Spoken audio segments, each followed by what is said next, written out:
अगर तूने चक्कर में मयूरी का फेर दिया काटे जावा अगर बाबू रोजे मारो काटे जावा मगही रिकॉर्डिंग स्टूडियो समस्तीपुर से पूरा अगर तोरे चक्कर में मयूरी का फेर दिया काटे जावा अगर तोरे चक्कर में फेल होलिया काटे जावा अगर घरा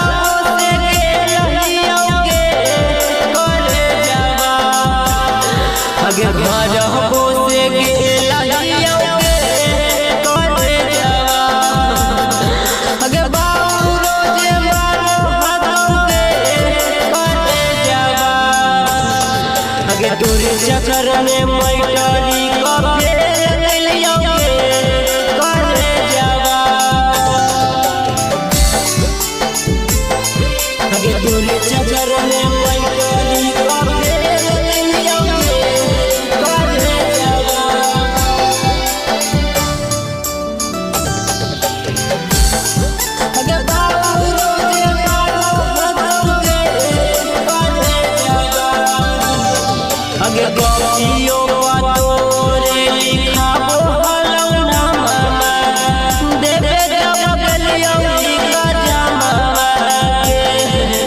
करे जा अगर गौरियों तोरे लिखा बोलौना मामा देवे जब गलिया का जामा अगर जिंदगी से अपन खेल गलिया काटे जावा अगर जिंदगी से अपन खेल गलिया